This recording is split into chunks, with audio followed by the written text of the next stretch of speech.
Hey, welcome back, everybody.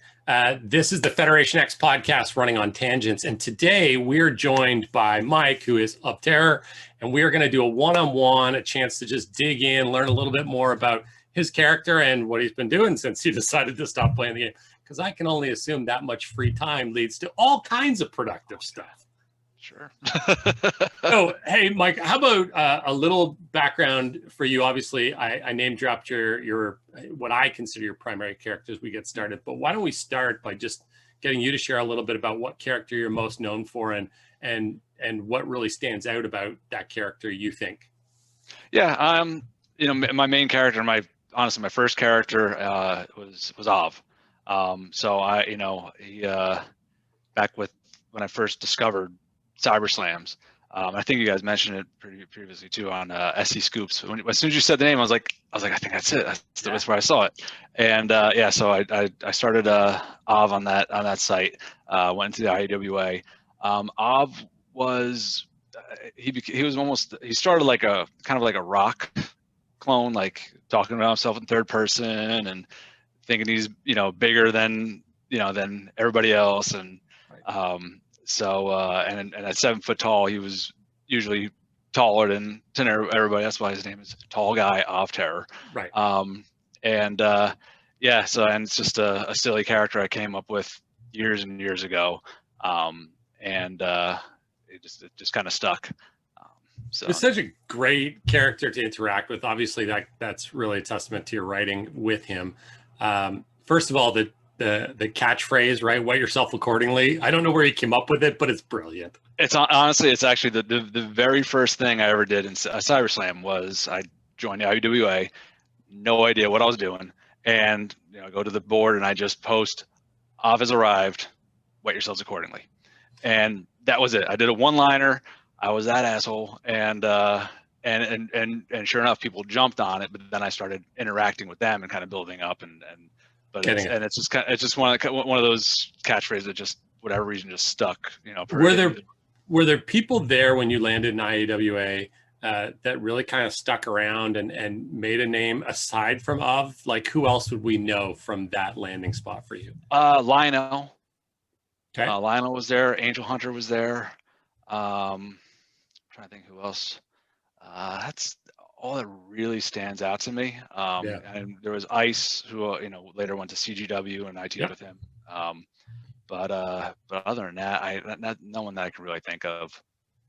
Gotcha. Yeah, that's interesting. So that is our first encounter, right? You came up to CGW when I took over as a major at the time, and you joined the Uprising, if memory serves. So when I got up to CGW, I teamed with Ice previously in IAWA, and when we met up again, we're like, let's form a new team, and so we did Ego, and with that we also met up with Diggsy and Sooth and Max Payne, and formed the Uprising, and it was a fun stable because we had the dynamics, even though no one said what the dynamics were, like Diggsy was the main eventer, Sooth was kind of the upper to mid.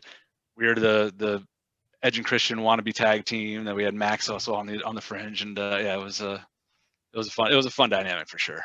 Oh, and you guys were the timing was great. You were the right people, and if memory serves, the Uprising name is because Bruce was in full rebellion mode over the fact that I didn't pull you guys up my first month there.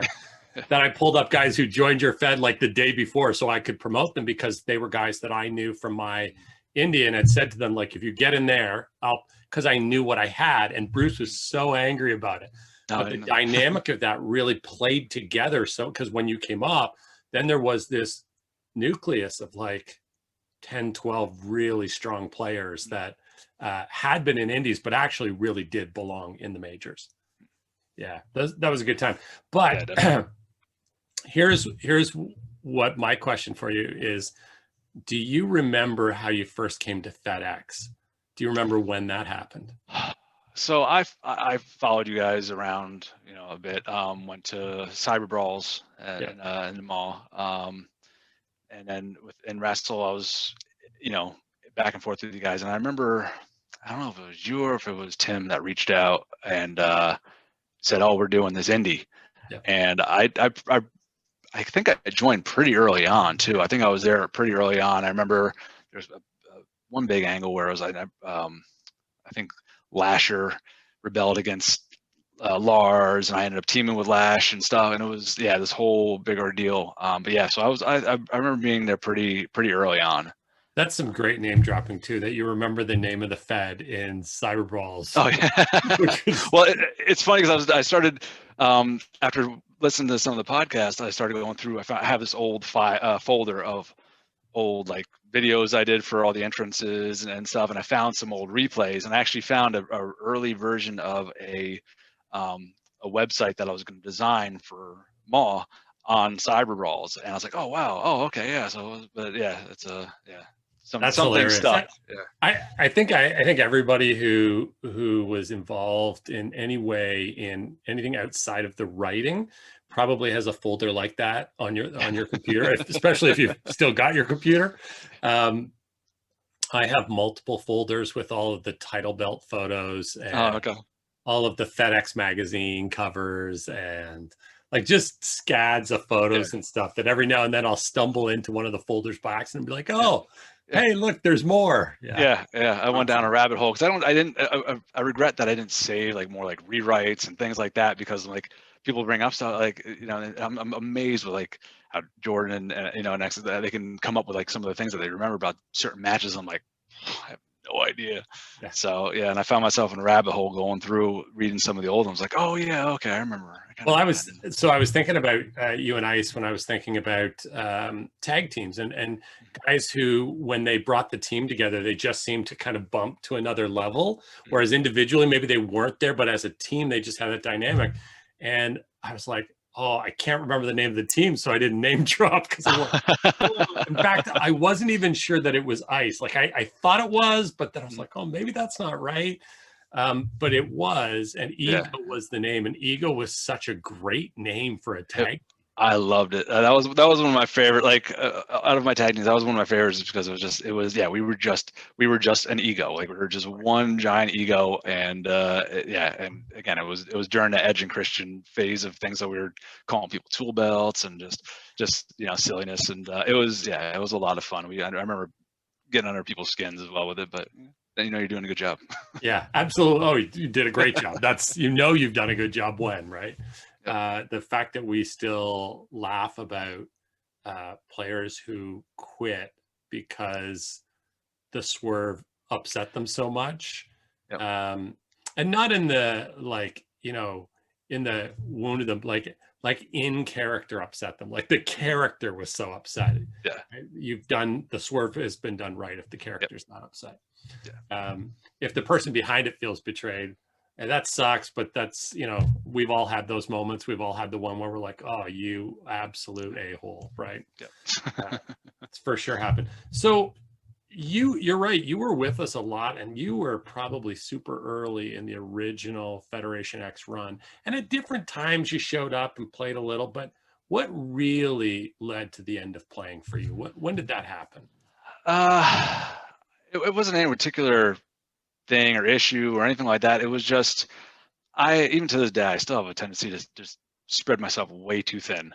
And something always has to give. And I would find myself, you know, lacking in activity sometimes. And I'd go back and I'm like, oh, crap, now I feel like I'm far behind. And then, you know, if I miss something, I'm like, I just get annoyed. And I was like, all right, I got to step away and I'll come back. And it was just kind of this rinse and repeat type of situation where I'd leave, and I'll get the itch again, like, because it is such a creative outlet. It was such a fantastic creative outlet at that, and you know, so it was like one of those things that I kept getting pulled back in and wanted to make it work, but it was, you know, there's certain times where it's just like I can't do it.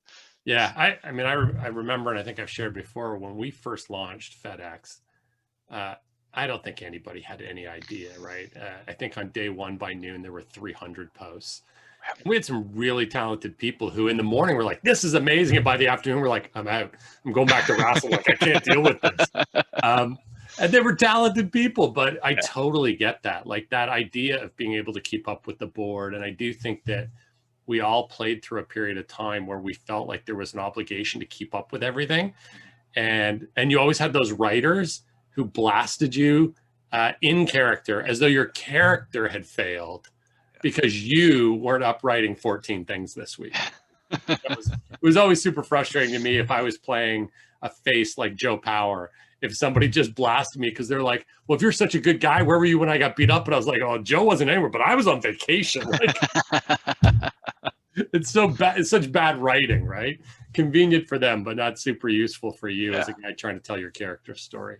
Totally get that. So you talk about being spread thin, and I know you have a lot of artistic outlets. What have you been doing with the time? You know, raising kids, I'm aware of. So I'm working. I work full time. I'm in information security for J&J. So it's 50-hour job, 50-hour a week job sometimes. And then I'm also going to school right now for a bachelor's in information security. Wow. So I'm trying to do that, which forced me to quit. I was a lead singer in a band for a while. It was a cover band. And had a lot of fun. I was running around like a lunatic with a microphone, and it was a good time, and definitely miss performing. I have been the good thing with, I guess, the lockdown and COVID is I have a let's see, where is it? Behind me somewhere. Yeah, a baby grand piano.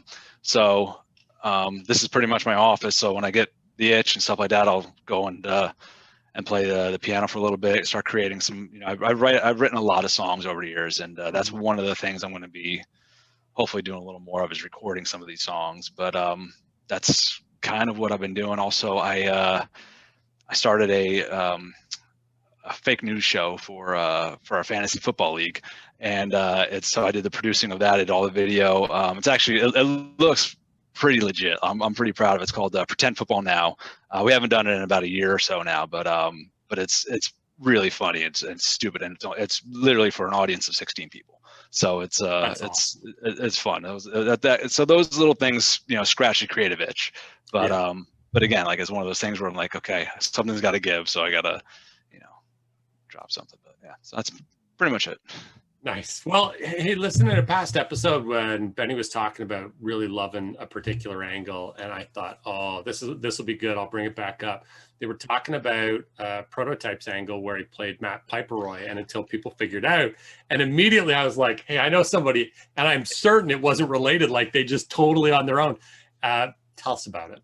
It's funny that when I heard it, I was like, that's where that came from. It's the same exact inspiration. So yeah, it was actually in CyberBrawls, and it was after a match with Sooth and Diggs.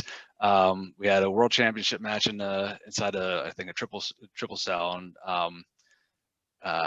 I've lost, and he went off the deep end, and so I left, and this was actually one of my purposeful leaves. Like, I was like not actually quitting. I was like, okay, I'm going to take a break and bring in. Right. And I had just watched, or just either read or watched Harry Potter Chamber of Secrets, and they had the whole reveal of I am Tom Riddle, blah blah blah, Voldemort, and I was like, oh, it'd be kind of funny if I did, Ov, but changed it somehow. So I did I am not Ov. I'm like, well, what can I make that into? And I just flipped it around. I was like, Votonmai. Okay, Votonmai. There it is. And so I brought in Votonmai, and he came in. I don't remember the particulars of the angle. I think I tried befriending Diggs and Sooth, and then swerved him or something along those lines, where I managed to get into a decent match with them, and then did the video reveal of who is Votonmai. And actually found that video not too long ago as well in that folder, and it says who is Votonmai, and then all the unscrambles and comes out I'm not Ov, but he is, and then Ov returns. So, that's hilarious, and that's great. It's so cool that people capture that idea and really jump on it. And certainly lots of the great ideas we've seen have taken inspiration from other culture. Yeah. And that was a great one. Is there anything specific when you think back on the playing side of the game that you really miss about the game? There's a lot. I love comedy. I love to laugh, and I like writing to make people laugh. And so some of those things were, interacting with people like Hole Chico and Stan Daniels and what was another one? Stuntman Calhoun, Sure. Cole Calhoun. It was always fun to interact with them. I remember one particular angle, and I was just thinking about this not too long ago, where I first met Stan Daniels. We were in UCE in Wrassle, and this is before he came over to FedEx, and I think I was with Nate Daniels. We went over from CWA to UCE, and at the time, Stan Daniels' tag team partner, his name was Highland Terror, but he left the Fed for a little bit. So when Av comes in, he starts calling Av Highland, Highland. I'm like, and so naturally Av's gonna be pissed off about this. And so it was a big bone of contention between us. And then at the same time, Stan and Nate were feuding. So, and I was a reluctant tag team partner with Nate. And it's this whole thing built up to an angle, a match with Terror and Daniels versus Terror and Daniels. And it was just, it was perfect. Like it built up so perfectly. And so it's coming up with things like that kind of just have this payoff. And that's one of those things that you're just like, oh man, that was a lot of fun. I'd love to, capture something like that again. That was cool. Those are amazing. Now, for all those great moments, there are things about the game that were a grind. Is there something you specifically like, I don't miss that?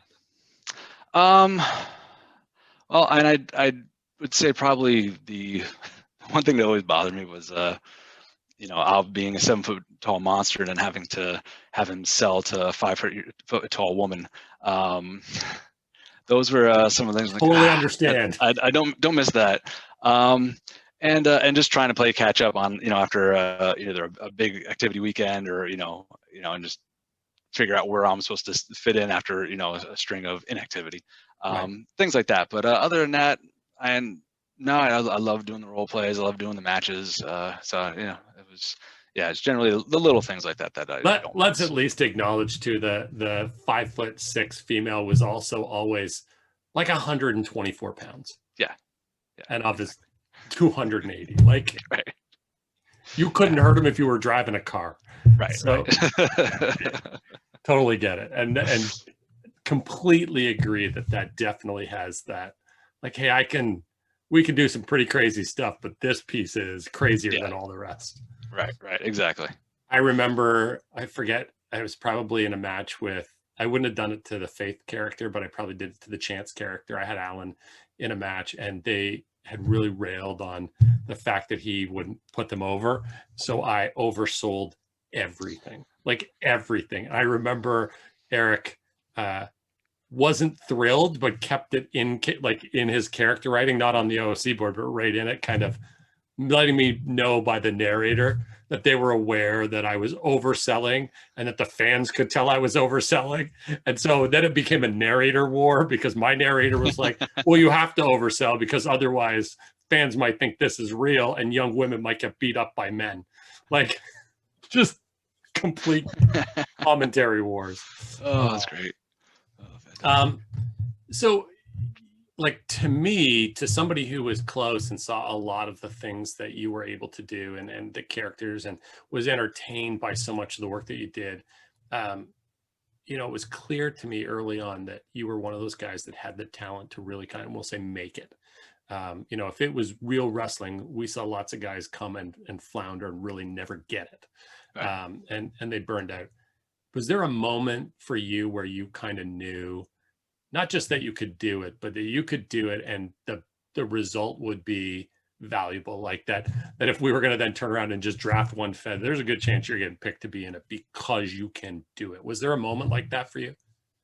I can't tie it back to one particular moment. I would say, for one thing, like I guess the recognition of getting the Superstar Championship, like a role-playing championship like that, where it's not based on some sim and luck of the game. It's your skill and you put it out, and to do something like that and be recognized for something like that, that was like, wow, this is huge. I would say also being getting promoted, especially at the time, I didn't know IWA was the first Fed I was ever in, so I was like, I don't really think it's better than this. And you know, then going up to there and seeing the next level and being kind of accepted into that next level, that was, you know, that was big as well. Yeah. So. Well, at least it wasn't a space fed when you got there. You're welcome. I heard about that. I think I just missed out on that. That's right. That's interesting. I was thinking about that too. I remember being aware that there were majors and knowing you could pay your way in. I don't know if everybody remembers that. You could pay your way out of an indie. Like you could, I'll pay for this and transfer feds. And so I paid to move one character, but I went from one indie to another indie. And then when I first got to looking and reading the boards in the majors, one of the things I realized quickly was there was probably the same number of talented players. And by that, I don't mean skill, but I mean activity and effort was probably equal in the indies that I was in, because guys make it up to the majors. And then, you know, because they've shown the ability and they've done it, and maybe they do it for the first couple months they're there, the commissioners stick with them when they stop performing. Nobody gets sent down, right? Like you really have to be like not posting for 5 months to get sent down. And so as a result, nobody's getting pulled up because there's no opening showing. And so I was, I won't say I was underwhelmed because I got pulled up into some pretty good majors, but I remember going up to the majors and realizing, I mean, maybe some guys had, you know, better sims or understood the sim better, but the role-playing talent, I had left behind good role players and gone to a place that had good role players. And while on average, it was a higher level, the peak guys in both areas I thought were just as good. So do you have guys that you left behind that you thought, you know, they immediately, once you get there and you look around, you go, oh, they could be here. Like that's not a. I'm trying to think, 'cause I think Lionel came up at the same time I did. He went to CGW, I think, the same time that I did. I'm trying to think of who else was in there. There was a few, like I know Angel Hunter also went on to do other things. I'm just trying to think of anybody else that was there. There's one guy by the name of Rick, and he was good. I don't know. And again, and I know you guys made mention of the Cyberslam. You didn't really know who someone else was. Yeah, so, it was a different game then, right? Yeah, completely. So yeah, there were a couple of people that was like, oh, he would be good up here. He would be good, but I can't really think of too many other names right now. Gotcha. Hey, was there, because obviously like the predominant character for you was there another character that you dabbled in or played in that nobody knew was you? You know, it's funny. So I've been thinking about it too, and digging through that folder, I found a rewrite from UWF, and so I did have another character by the name of Strong Guy Mike, and stupid name I know, but it goes back to high school, and actually the creation of Av came from this. My last name's Cooter, and so I made my own country in high school called Cooteria, and I made all these stupid characters, and awesome. I would write these pages about these people in this country. So I had Strong Guy Mike, I had Smooth Willie, I had Tall Guy, I had Dwarf Guy, and I'd write these pages and hand them back to my buddy in algebra, and I just hear him cracking up because that's why I'm going to school now, is because I didn't take this shit seriously back then.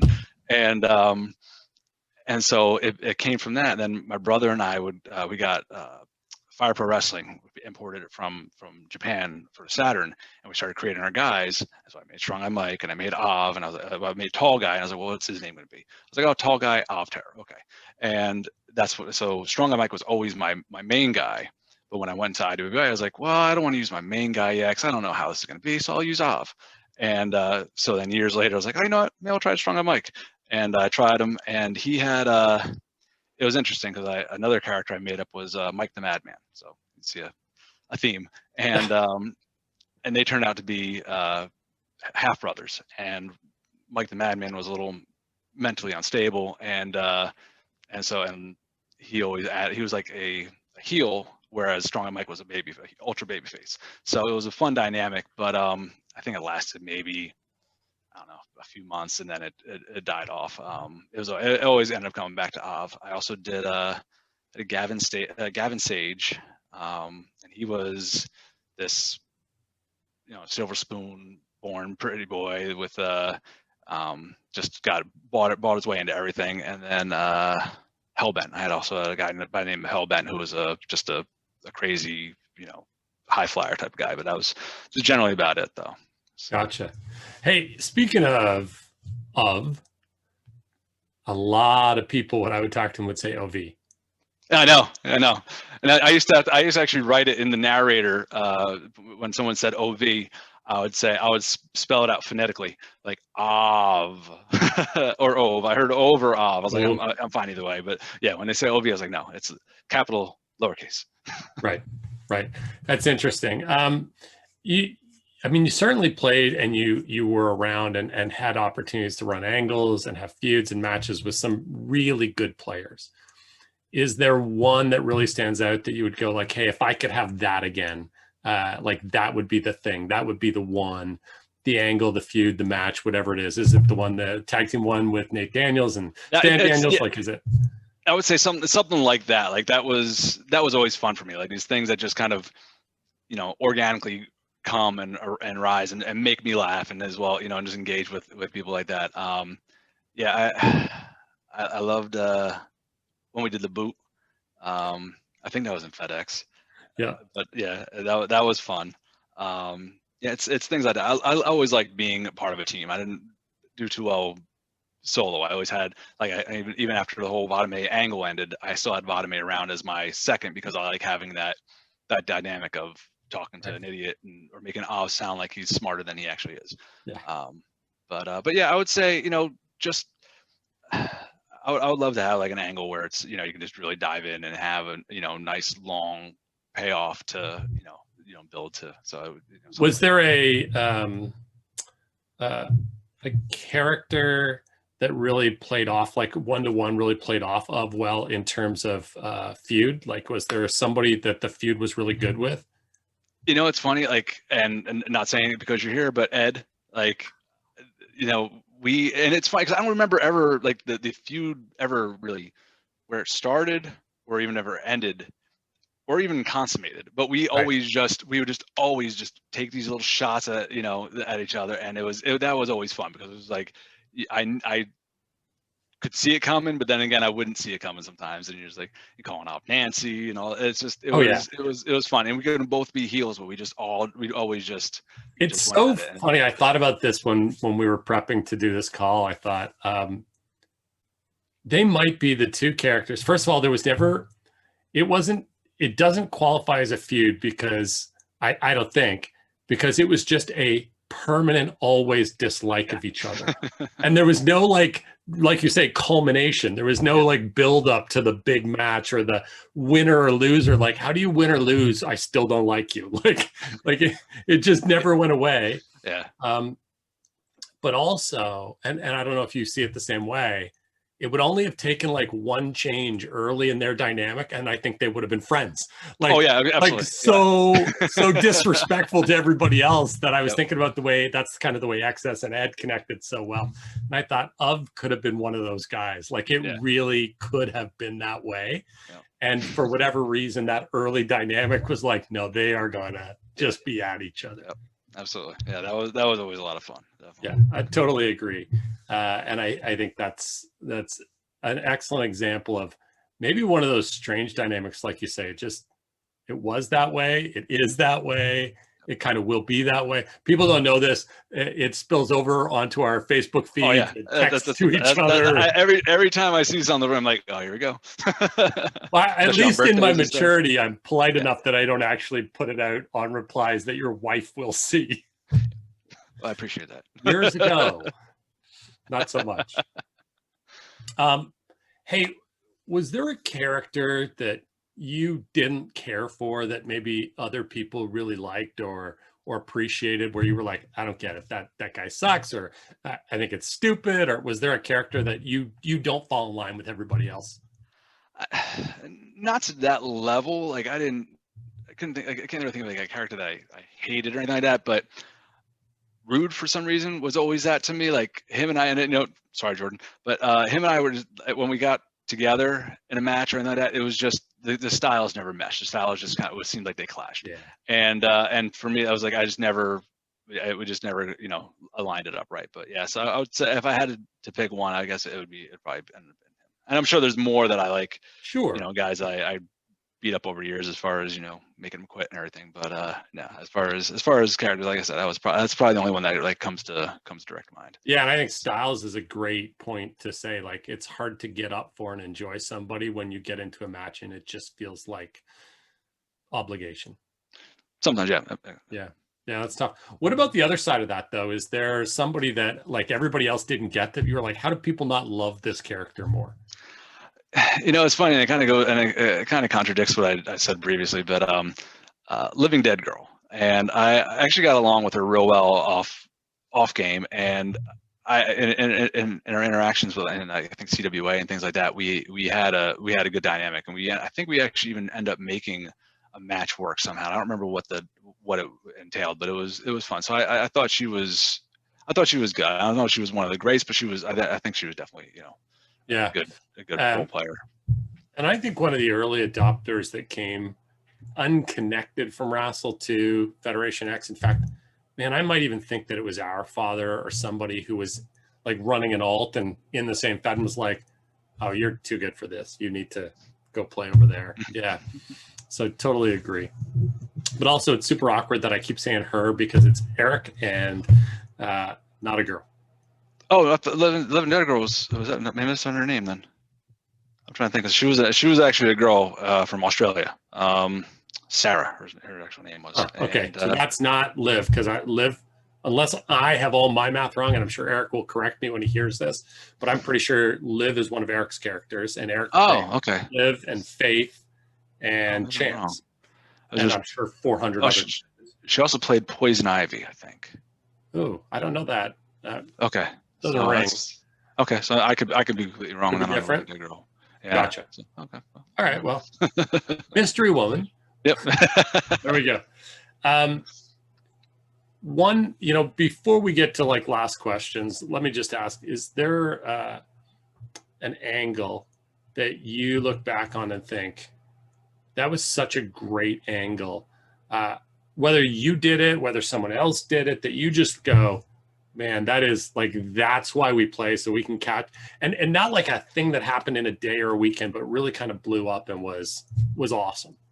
It's, you know, I think I was gone for most of the run, but I kept coming in and seeing the good guys. Oh. And I love that idea, like that they, you know, they're the bad, they don't know that they're the bad guys. And I thought that I was like, oh, that's freaking brilliant. That's good, because that's kind of how Av always saw himself, as like he saw him as the hero. He used to make mention of, he's like, oh, your fans were still booing you when I came out, like, you know, and you know, it's kind of making himself think that he's good, but and that's usually the villain's role anyway. But yeah. But no, that was a cool angle. I was like, oh man, I wish I would. It's funny too. You know, as one of the guys certainly who was on that early, the inspiration obviously having been that, you know, we see guys who get booed and then they come in.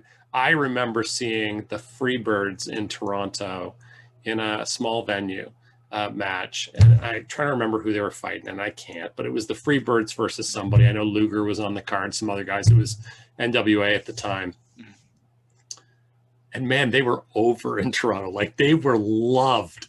And they come in and they're doing all the heel gimmicks, and it took 90 seconds in the match for Michael Hayes to realize he was the face. And he gets the other guy in a headlock, and 30 seconds after that, the other guys are acting like heels. Like, they flipped the script so well. Oh, it was great. It was brilliant. And so I can't remember the exact moment, but I kind of knew that was Alan's voice. Like, when I found Alan's voice, that was his voice. And then as Gino and I started to play them together, we really found that tone for our team. And then the stable came out of, I think, just that, like, one of us cut a promo and was like, why are we getting booed? Like, we're the good guys. And that was it. Like, as soon as we said it, we went, oh yeah, no, we're not giving this up. That's fantastic. That was a good time. Yeah. And that's interesting, because I know you saw a lot of, you know, really good angles and runs, and a diverse one. Like, we've got lots of guys that came up through different areas and different feds and under different commissioners. But for you, really diverse. Like, you saw some of the stuff that, you know, Diggsy did, and you were, yeah. you know, in the game back in the Slam. And Yep. so that's interesting. And early FedEx, which was crazy town. Lots of wild stuff going on. So yeah. hey, I love that we were able to get you on and go through and just talk a little bit about the old game, especially I think from somebody, you know, for a lot of people, they're going to go, oh man, I either only know some of his writing, but didn't get to work with them, or, hey, he was maybe before me, or maybe we never played at the same time and you haven't been on the podcast before. So this is going to be, I think, exciting for kind of cool for some of them. Let me ask this. Who hasn't been on the podcast that you would love to see on the podcast? Oh man, first name that comes to mind is Ola. Like I would love Ola, just because his character lived far longer than he actually played the game, and I would love to see what he thinks of that, because that's like, it's so wild to me. Because he was just... same thought. I think it's awesome. And there were points where I think Brandon even said to me, so-and-so writes Hola better than I ever wrote Hola. Like, because nobody let it go. He stopped playing and we were like, well, Hola can't go away. Like, he's such a useful character. I think he hung around for probably years, plural, after Brandon was done playing. Oh yeah, definitely. Yeah, like there's the one post I did when I was suing FedEx, and it was a whole Night Before Christmas parody, and it was all Ola. Like I wasn't entered into it at all. It was all Ola, and he was just so fun. But he was just fun to talk to, and even seeing him on Facebook, he still has that same sense of humor. Stan would also be a good one to have on as well. Totally agree. We get loose commitments from my man Stan. We will pin him down. Nice. And see if we can get him on. And someone else mentioned Hola, and I tagged him, and I would say his response was religiously enthusiastic. If by religiously enthusiastic I meant the taking of the Lord's name in vain. I'm not sure that was an endorsement that he wanted to come on, or an exclamation of "this is a terrible idea," but I'll reach out and see if I can prompt it. I think it's a great idea. And a guy who really did stop playing long before a lot of other people, and so has seen a whole world of change in his life since then. And probably be interesting. And if his memory's better than ours, maybe he'll have clearer memories of earlier days in Cyberslam, right? And I think we crossed him in CyberBrawls. I think that's where we first met him, was CyberBrawls. You might be right on that. And Top Notch. And, man, I want to say that Hola had a different tag team partner, and I can't even remember who he is anymore. But yeah, I remember him teaming up with Death Wish for sure. And shit, that was a fun stable. Yeah. I don't remember who else. I don't remember who else he teamed up with though. And from time to time, I'll get messages from Death Wish to say, "Hey, Brandon and I, Hola and I we're playing City of Heroes. Jump on." Like, I think we've played a grand total of 30 seconds together in the last 8 years. So it never works out that way, but I always appreciate that they think about it. And I appreciate that you took some time and did this with us. So, hey, we'll keep our eyes peeled in case there's ever a Hola sighting. And otherwise, great talking to you, man. Yeah, you too. Thanks. All right. We'll see everybody next time.